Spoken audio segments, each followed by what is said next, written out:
pessoal, tudo bem? Aqui é a professora Andréia Santos, de Língua Portuguesa, e hoje nós vamos estudar o livro Interpretação Textual, capítulo 4. Nós hoje, iremos encerrar o capítulo 4 do livro 1, ok? De interpretação textual. E lá no capítulo 4, nós vamos falar sobre a estilística sintática. Só faltava essa parte, esse campo da estilística, para a gente encerrar esse assunto.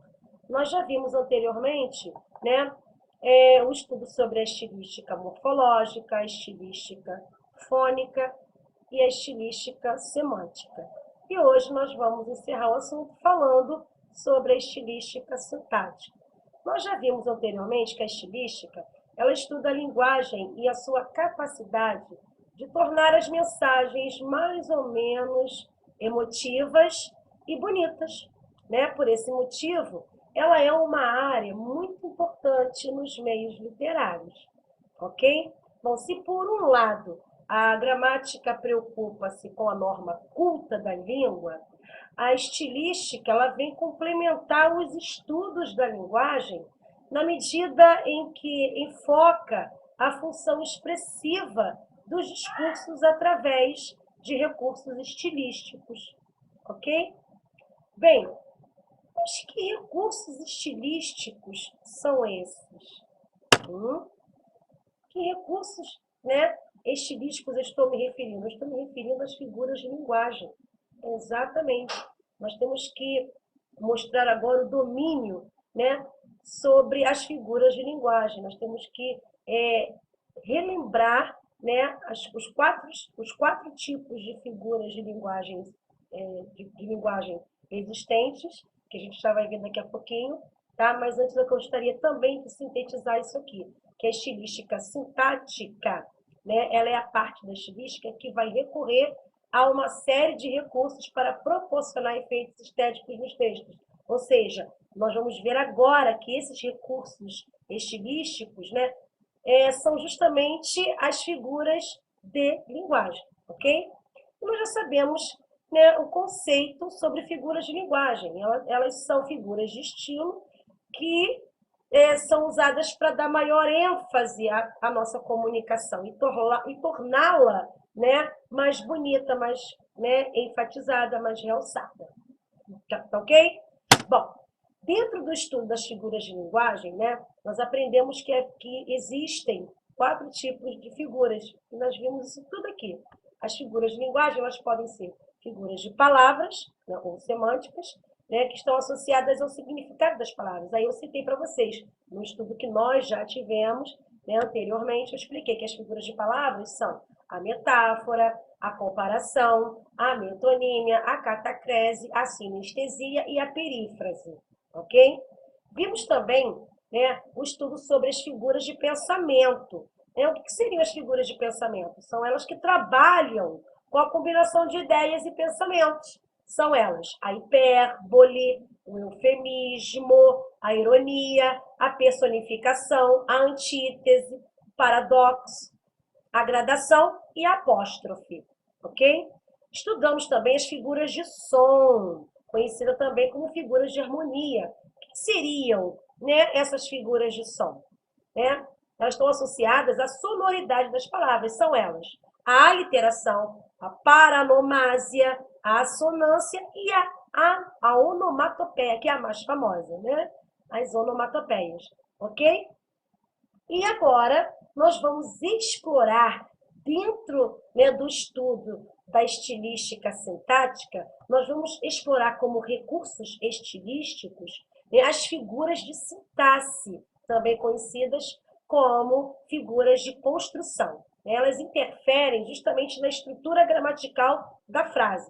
Então, quem são essas figuras de sintaxe ou de construção? São elas a anáfora, a elipse, o hipérbato, o zeugma, polissíndeto, o assíndeto, anaconuto, pleonasmo e a silepse.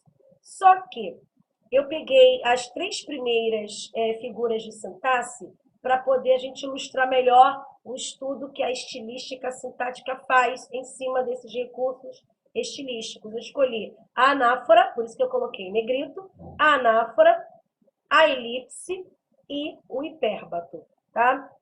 Essas três figuras de sintaxe serão, né, o nosso foco para que a gente possa entender melhor como que o estudo da estilística sintática ocorre nos nossos textos literários. Beleza? Vamos pegar a primeira figura de sintaxe, chamada anáfora. O que é uma anáfora? Bom, bem, a anáfora é a repetição de palavras de forma regular que vai marcar o ritmo do nosso texto. E a anáfora sempre ocorre por meio dessas repetições no começo da frase ou do verso, tá? E é um recurso estilístico muito utilizado, né, pelos escritores na construção dos versos com o intuito de intensificar uma expressão, ok? Vamos ver aqui um exemplo, né, de um texto que eu retirei, um trecho que eu retirei do poema da Necessidade, é o nome do poema, Poema da Necessidade, de Carlos Drummond de Andrade. Então, eu retirei um trecho desse poema para a gente poder ter uma ideia de como que a anáfora ela ocorre dentro dos nossos textos literários, e a estilística sintática vem explicar o uso da anáfora. Bom, eu peguei aqui o trecho. É preciso casar, João. É preciso casar, João. É preciso suportar, Antônio. É preciso odiar, Melquíades. É preciso substituir nós todos. Eu quis mostrar aqui nesse trecho a repetição das palavras, né, do termo, né, dos termos. É preciso, é preciso, é preciso, é preciso. Sempre no início de cada verso, ou seja, de cada linha. Isso significa que houve o quê? Que ocorreu o quê? Uma anáfora, justamente por essa repetição, ok? É um recurso estilístico muito explorado em textos literários. E a estilística sintática, ela vem para explicar esse fenômeno, esse uso, ok? Bem, próxima figura de sintaxe, também conhecida como elipse. A elipse, ela é uma figura de sintaxe que é utilizada para omitir, né, os termos numa sentença, ou seja, numa frase, que não forem mencionados anteriormente. Né? No entanto, esses termos que estão, né, que vão ficar omitidos na frase, eles são facilmente identificáveis pelo interlocutor. Peguei um exemplo aqui, né, para que vocês pudessem visualizar melhor. Comi no restaurante da minha avó na semana passada. Quem comi? Comi. Quem comi? Eu comi. Né? Vocês podem perceber que nesse exemplo, né, comi no restaurante da minha avó na semana passada, vocês podem perceber que essa conjugação, né, do verbo comer, né, comi, essa forma verbal comi, né, a gente já percebe que essa forma verbal está conjugada na primeira pessoa do singular, justamente por causa dessa forma verbal. Comi, quem comi? Eu comi. Então, esse termo que está omitido aqui é justamente o pronome pessoal eu, o pronome pessoal da primeira pessoa, né? O pronome pessoal que se refere à primeira pessoa do singular, eu. Tá? Então, nesse caso aqui, nós chamamos de uma elipse de sujeito. Aqui ocorreu uma elipse de sujeito. Né? Mas, além da omissão do sujeito, a elipse ela também pode ocorrer com outros termos da frase. Por exemplo, pode ocorrer com verbos, pode ocorrer com advérbios e conjunções. Ok? Então, utilizamos essa figura, né, de linguagem, essa figura de sintaxe, cotidianamente nos discursos informais, né, no nosso dia a dia, né, na nossa linguagem oral. A gente utiliza no nosso dia a dia. Tá? Ela também é muito empregada nos textos de modo assim, a oferecer maior fluidez textual, evitando, por exemplo, a repetição de alguns termos nas frases. Tá? Importante notar que a ausência desses termos não vai interferir de modo algum na compreensão textual, ok? Bem, outra figura de sintaxe é o hipérbato. O hipérbato ele é caracterizado pela inversão brusca da ordem direta dos termos de uma oração ou período. Eu tenho um exemplo aqui, né, com a frase feliz ele estava. Nós sabemos que a ordem frasal, ou seja, a ordem direta dessa frase, né, seria como? Ele estava feliz. Não é isso?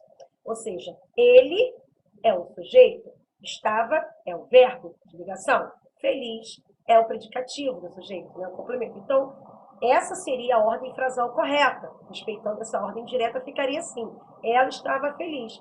Quando eu causo essa inversão brusca da ordem direta desses termos, né, faço essa bagunça toda, aí coloco feliz ele estava, quando eu falo assim, quando eu escrevo assim, eu causo um hipérbato. Então, aqui ocorreu um hipérbato. Tá? E detalhe, tanto na literatura como na música, o hipérbato ele é muito usado, tá? Para auxiliar na rima e na sonoridade dos versos. É para isso que, né, muitas vezes ele é utilizado. Eu coloquei aqui o hipérbato na música, como exemplo de hipérbato na música, um trecho que vocês conhecem muito. É o trecho do nosso hino nacional brasileiro. Né? Você pode ver que é um exemplo notório em que o hipérbato também foi utilizado. Então, vamos analisar esse trecho. Ouviram do Ipiranga as margens plácidas, de um povo heróico, o brado retumbante. Bom, perceberam que aqui tem um hipérbato? Sim, porque a ordem direta desse trecho deveria ser assim: as margens plácidas do Ipiranga ouviram o brado retumbante de um povo heróico. Essa seria a ordem direta, né? A ordem correta da frase. A ordem frasal correta seria essa. Mas como causou um hipérbato, para poder, né, não comprometer a rima nem a sonoridade dos versos, o autor preferiu utilizar esse recurso estilístico chamado hipérbato.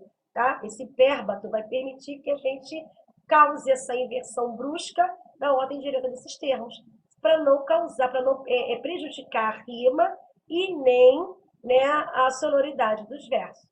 Ok? Bem, pessoal, falando sobre nosso estudo sobre a estilística sintática, eu termino aqui a minha explicação, ok? Espero que vocês tenham acompanhado. Nós fechamos o capítulo 4 falando sobre estilística sintática e encerramos o livro 1. Na próxima aula, no próximo vídeo, daremos início ao capítulo 5 do livro de interpretação textual, ok? Fiquem todos com Deus e obrigada por tudo. Dê um like também nos nossos vídeos. Até a próxima!